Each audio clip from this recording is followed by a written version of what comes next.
भूतों, देवों और अजीबुल खिलकत मखलूक के मुताल्लिक जानी जाती है। ऐसा पहाड़ जहाँ हमेशा अंधेरा रहता है, चांद सूरज की रोशनी वहाँ कभी नहीं पहुँचती। वो वादी जहाँ आज तक कोई शख्स नहीं पहुँच सका।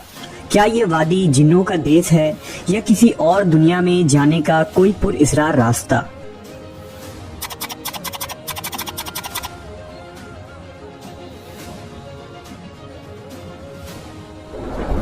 कोहे काफ का नाम सामने आते ही कोई गुमशुदा अरबी कहानियां जहन में जाग उठती है। ऐसी कहानियां जो बादशाहों की हसीन शहजादियों से शुरू होकर जिन्नों और परियों के जेर कब्जा हैबतनाक किलों और तिलिस्म से जुड़ी होती है। ऐसी कहानियों का मरकज आम तौर पर ये होता है कि फुला मुल्क के ताकतवर बादशाह की हसीन और नर्म नाजुक शहजादी को फुला जिन या देव ने अगवा किया और कोहे काफ के किसी वादी के तारीक महल में ले जाकर कैद कर दिया। इस तरह की कहानियां हिंदुस्तान, ईरान और अरब इलाकों के अफसानवी और अदबी किताबों में अहम मकाम रखती है। तहरीरी शक्ल में मौजूद होने के अलावा ये दास्तानें सीना बसीना रिवायतों की शक्ल में भी मुंतकल हुई हैं। जबल काफ या कोहे काफ मशरिकी वुस्ता और अरबों के मशहूर अफसानों में एक अफसानवी पहाड़ी सिलसिले का नाम है। इस्लामी रिवायतों में कोहे काफ को जिन्नों का वतन कहा जाता है, जिसे खुदा ने चमकते जुमुर्द से बनाया है, जबकि ईरानी रिवायतों के मुताबिक ये इलाका शुमाली कफकास के इलाकों में था, जिस इलाके को इंसानों के किसी हुकूमत ने भी आज तक कब्जा करने से नाकाम रहा, क्योंकि कदीम इल्म ने इन बुलंद पहाड़ी इलाकों को इसरार में ढांप रखा था। कोहे काफ दरअसल एक तवील पहाड़ी सिलसिला है।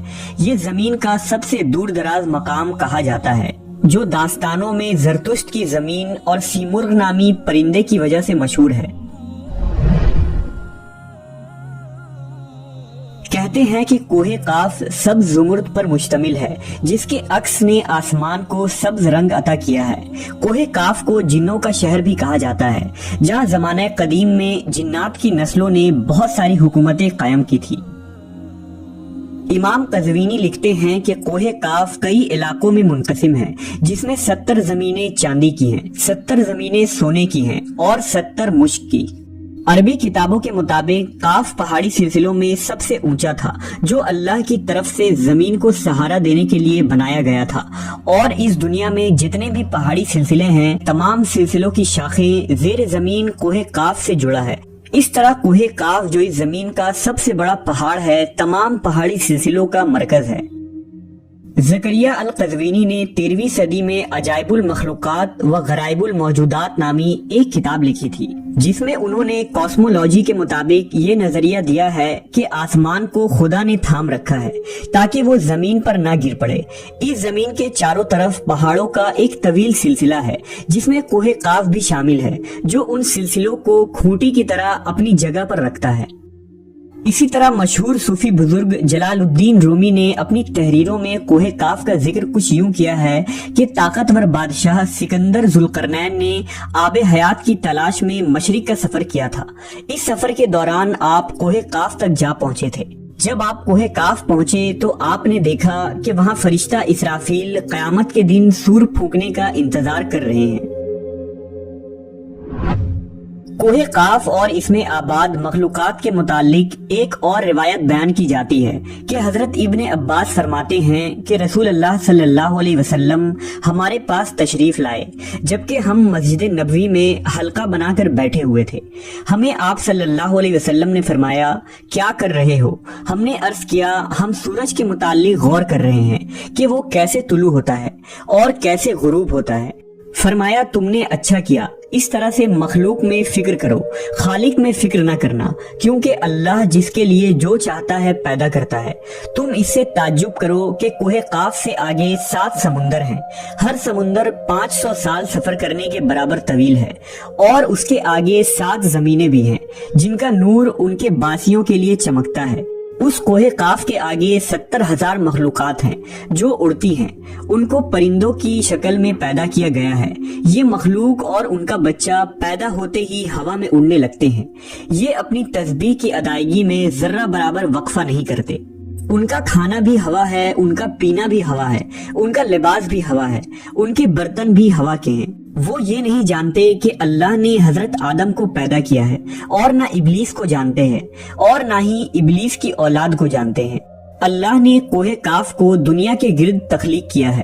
یہ تمام دنیا اس پہاڑ کے درمیان میں ایسے موجود ہے جیسے ایک انگلی میں انگوٹھی۔ کوئی انسان وہاں پہنچ نہیں سکتا ہے، کیونکہ وہاں پہنچنے تک 4 مہینے اندھیرے سے گزرنا پڑے گا۔ یہ وہ پہاڑ ہے جہاں کوئی سورج نہیں، کوئی چاند نہیں، یہاں تک کہ یہ لوگ چاند و سورج کے بارے میں بھی نہیں جانتے کہ اللہ نے چاند اور سورج بھی تخلیق کی ہے۔ جو روشنی ان تک پہنچتی ہے وہ کاف پہاڑ کی روشنی ہے، اور وہاں موجود لوگ جڑی بوٹیاں کھاتے ہیں، اور ان کے بدن پر کوئی کپڑا نہیں ہوتا۔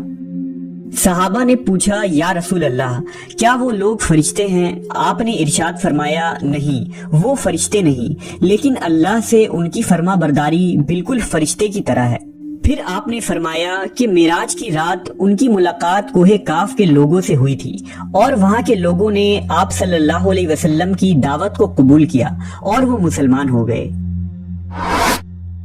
صوفیہ کرام کے نزدیک دراصل کوہ کاف اس زمین میں موجود کوئی پہاڑ نہیں، بلکہ کوہ کاف سے مراد عالم مثال میں واقع وہ پہاڑی سلسلہ ہے جو بذریعہ کشف اولیاء کرام کے مشاہدے میں آتے ہیں، جیسا کہ خواجہ فرید الدین عطار جیسے صوفیہ نے اس تصور کا مشاہدہ کیا ہے۔